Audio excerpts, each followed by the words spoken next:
Bonjour et bienvenue à notre formation sur la Sainte Seine.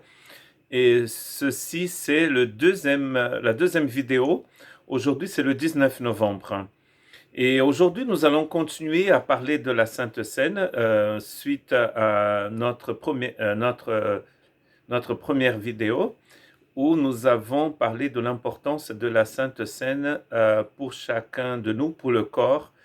Euh, et aujourd'hui, nous allons essayer d'aller un peu plus loin et nous allons voir pourquoi la Sainte Seine est-elle donc importante.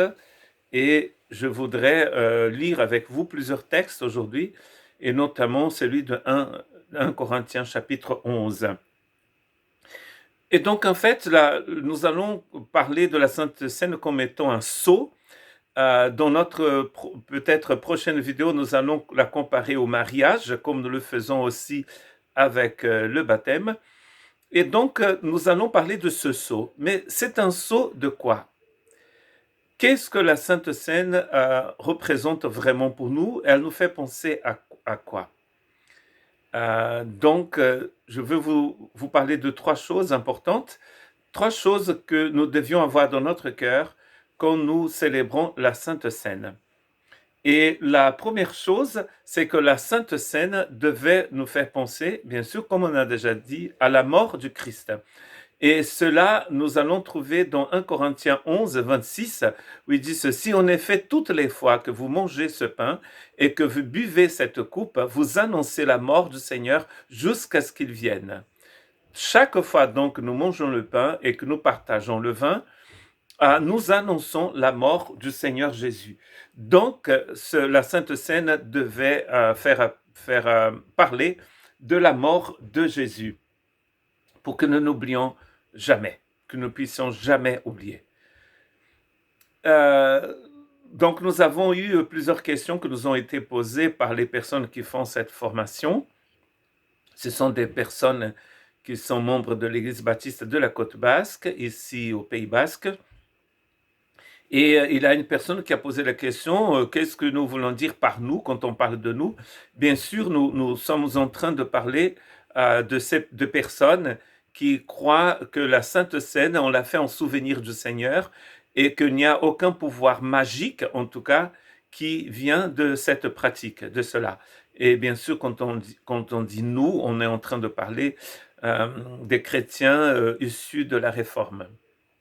Donc la plupart des protestants, et notamment les protestants évangéliques, qui font cette lecture des textes des Écritures. Et donc nous annonçons la mort du Seigneur. Ça, c'est une chose très importante. L'autre chose que nous allons trouver dans la Sainte Seine, dans l'importance de la faire, de la célébrer, ça serait peut-être le mot, c'est que en fait ce moment nous parle de notre participation aussi à la croix du Christ. Et dans une autre vidéo, nous allons étudier à fond cette question qui est très importante, mais je voudrais déjà lire avec vous Romains chapitre 6, verset 3. Ignorez-vous que nous tous qui avons été baptisés en Jésus-Christ, c'est en sa mort que nous avons été baptisés, immergés dans la mort du Christ. Donc quand on parle de la mort du Christ, on parle de la mort du Christ pour nos péchés, mais nous parlons aussi, selon ce chapitre 6, de notre participation à cette mort. Si vous trouvez que c'est difficile de comprendre l'importance de célébrer la Sainte Seine, et vous lisez Romains 6 et vous dites, oh là là. Ou sinon, vous pouvez aussi lire Éphésiens chapitre 1. Dieu nous a choisis en Christ avant la fondation du monde, et là, vous perdez votre sommeil et vous n'arrivez plus à dormir, vraiment. Mais dans le chapitre 6, nous allons venir en détail sur ce chapitre dans une autre vidéo parce qu'il est très important. C'est un texte que nous utilisons, bien sûr, pour notre formation au baptême, ici dans notre église baptiste. Baptême dans une église baptiste, non, ça va de soi. Et nous ne sommes pas des adeptes de Jean-Baptiste, hein, comme on m'a déjà demandé, êtes-vous adepte de Jean-Baptiste? Je dis non, c'est par rapport au baptême on nous appelle des baptistes. Et donc, ici, il est bien clair qu'il a cette identification du croyant avec la croix du Christ. Et la Sainte Seine devait aussi faire appel à cela. C'est vrai que nous ne le faisons pas très souvent, hélas. Mais c'est très important. Et le mot ici utilisé, c'est le mot immerger, plonger, traduit en français par baptiser. Mais ce que ça veut dire ici, c'est que nous avons été plongés et certains parlent d'identification. Dieu nous a identifiés à la croix du Christ. Et pas qu'à la croix, mais aussi au tombeau et à la résurrection. Et dans Éphésiens chapitre 2, à l'ascension, parce que nous sommes dans les lieux célestes en Christ Jésus désormais. Donc la Sainte Seine devait nous rappeler que nous avons une participation à la croix, dans la mort du Christ. Et aussi la Sainte Seine, donc déjà à la mort on parle de la mort du Christ, on se souvient de la mort du Christ, mais on se souvient aussi que nous avons une participation à cette mort. Et la troisième chose, c'est que nous avons donc une participation à la nouvelle alliance. Et c'est pas moi qui ai inventé ça, c'est pas moi qui ai dit ça, c'est écrit dans Luc 22, verset 20. Après le souper, il prit de même la coupe et la leur donna en disant: cette coupe est la nouvelle alliance en mon sang qui est versée pour vous. Cette coupe est la nouvelle alliance en mon sang qui est versée pour vous. La nouvelle alliance. Tout un programme. Et pour cela, nous allons faire appel à un prophète de l'Ancien Testament, Jérémie, qui peut-être sans vraiment comprendre tout ce que ça voulait dire, il a dit ceci dans Jérémie 31, 31, en parlant de la part du Seigneur. Voici que les jours viennent, déclare l'Éternel, où je conclurai avec la communauté d'Israël et la communauté de Juda une nouvelle alliance. Une nouvelle alliance. Et là, la suite, vous pouvez lire Jérémie 31, 31, 32, 33. Il dit: je vais écrire mes lois dans leur cœur. Et chacun pourra devenir un enseignant. C'est-à-dire chacun va pouvoir partager cette loi du Seigneur parce qu'elle est maintenant écrite dans notre cœur. Et il dit ici, et c'est écrit aussi dans Ézéchiel, que c'est une nouvelle alliance. Dieu n'est plus à l'extérieur de nous, il vient en nous par son Esprit Saint. La Sainte Seine devait aussi proclamer cela. Pourquoi est-ce qu'on dit ça? C'est parce que Jésus l'a dit. Donc si Jésus le dit, c'est la vérité. Il dit: cette coupe est la nouvelle alliance en mon sang. Donc nous devons à fond plonger notre regard sur cette nouvelle alliance.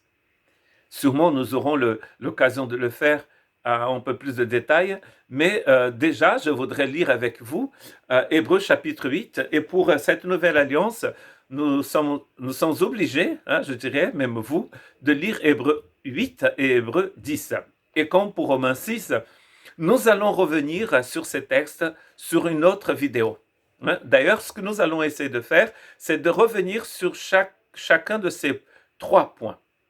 Sur la mort de Jésus, que nous proclamons avec la célébration de la Sainte Seine, notre participation à la croix, et maintenant notre participation dans cette nouvelle alliance. Hébreux chapitre 8, versets 7 à 13. En effet, si la première alliance avait été irréprochable, il n'aurait pas été question de la remplacer par une seconde. De fait, c'est bien comme une reproche que le Seigneur dit à son peuple: voici que les jours viennent, dit le Seigneur, où je conclurai avec la communauté d'Israël et la communauté de Juda une alliance nouvelle. Donc il est tout simplement en train de citer Jérémie chapitre 31. Elle ne sera pas comme l'alliance que j'ai conclue avec leurs ancêtres le jour où je les ai pris par la main pour les faire sortir d'Égypte, comme ils n'ont pas persévéré dans mon alliance. Mais non plus je ne me suis pas soucié d'eux, dit le Seigneur. Mais voici l'alliance que je ferai avec la communauté d'Israël après ce jour-là, dit le Seigneur. Je mettrai mes lois dans leur esprit. Je les écrirai dans leur cœur. Je serai leur Dieu et ils seront mon peuple. Personne n'enseignera plus son concitoyen ni son frère en disant: tu dois connaître le Seigneur, car tous me connaîtront, depuis le plus petit jusqu'au plus grand d'entre eux. En effet, je pardonnerai leur injustice, et je ne me souviendrai plus de leurs péchés, ni de leurs fautes. En parlant d'une nouvelle alliance, maintenant, la personne qui a écrit la lettre aux Hébreux reprend l'écriture. Avant, il citait Jérémie, et maintenant, c'est lui qui parle. En parlant d'une nouvelle alliance, le Seigneur a déclaré l'ancienne, ancien de la première. Or, ce qui est ancien, ce qui a vieilli, est prêt de disparaître. Donc, la nouvelle alliance, après aussi, sera appelée par Paul une alliance éternelle. Donc, ce qui est éternel, c'est avant ce qui est premier. C'est beau ça, hein? L'alliance que Dieu conclut avec son peuple, qu'elle appelle nouvelle, c'est une alliance éternelle. Donc, du coup, elle était là même avant l'ancienne alliance. Et, surprise, nous dit Jésus, la Sainte Seine déclare ces choses, atteste ces choses-là. Est-ce que vous vous rendez compte que Dieu nous a choisis en Christ avant la fondation du monde? Et ça, c'est la nouvelle alliance. Vous pouvez plonger votre regard sur ces choses en écoutant les messages quotidiens qui sont sur la grâce et qui sont postés sur notre chaîne YouTube de lundi à samedi. Et en ce moment, nous sommes dans ce chapitre 1 de la lettre de Paul aux Éphésiens. Donc, chaque fois que nous célébrons la Sainte Seine, nous proclamons la mort du Seigneur. Et quand on proclame sa mort, forcément, on proclame sa résurrection. Quand on célèbre la Sainte Seine, nous proclamons aussi que nous avons une participation à la croix du Christ. Et quand nous célébrons la Sainte Seine, nous proclamons aussi, nous déclarons notre participation dans cette nouvelle alliance. Que Dieu vous bénisse.